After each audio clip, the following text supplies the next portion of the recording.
Turning now to the big story, emergency declaration. President Trump taking extreme action to get the money to build his border wall. The president revealing he will spend nearly $8 billion, even more than he asked for. Tonight, battle lines are already being drawn for a long legal war. And Democrats already preparing to take action. The president says he knows he will be sued, but says he will fight this one out and is confident he will win. President Trump hadn't even finished his announcement before he seemingly accepted defeat. We'll have a national emergency, and we will then be sued, and we will possibly get a bad ruling, and then we'll get another bad ruling, and then we'll end up in the Supreme Court. Confident, however, at that point, they'd likely win, and saying his decision was not because of a campaign promise. We're talking about an invasion of our country with drugs, with human traffickers, with all types of criminals and gangs. But the invasion not supported by his own administration. According to Customs and Border Protection data, illegal border crossings are at historic lows, and 90% of illegal drugs come through legal ports of entry. We're impressed on where he gets his data. I get my numbers from a lot of sources, like Homeland Security, primarily.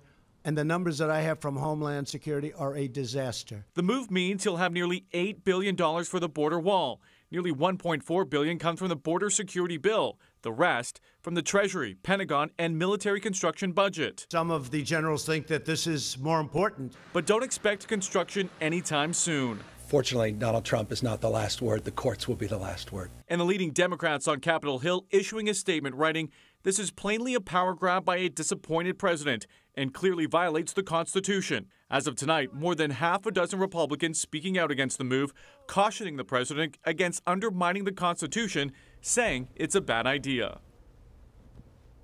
Well, of course, this is a hot button issue right here in Metro Detroit, too. You can weigh in online right now at WXYZ.com/vote. Meantime, I talked to a local constitutional law professor today about the legal gray area the White House is in.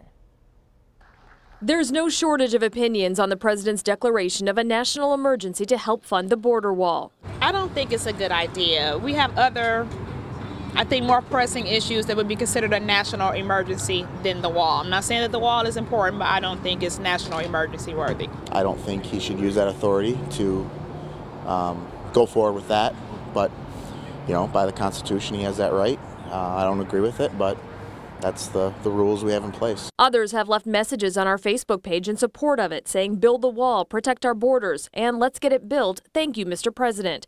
But Gerald Tashura is a professor who teaches constitutional law at Western Michigan's Cooley Law School in Auburn Hills. He says there's really only one issue at hand. It's not a question of whether you're for or against open borders. The question is this a question for Congress or is this a question for the president? From a legal standpoint, Professor Tashura says there's a gray area when it comes to whether declaring a national emergency is constitutional in this case. I think it's always been understood that the National Emergencies Act, as it's always existed, was there to give the president certain authority to act when Congress hasn't had the opportunity to act or hasn't had the time to act. I think the difficulty in this particular situation is the fact that Congress has acted. So what happens next? I don't know if there's really any mechanism we have in place to actually stop it. He says we can expect the courts to ultimately hear challenges, but what is for sure, this debate over the separation of powers isn't going away anytime soon. We're not done with this by a long shot.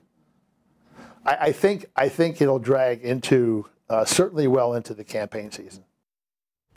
And for a closer look at the legal argument on both sides of the border battle and more lawmaker reaction, head to our website, WXYZ.com.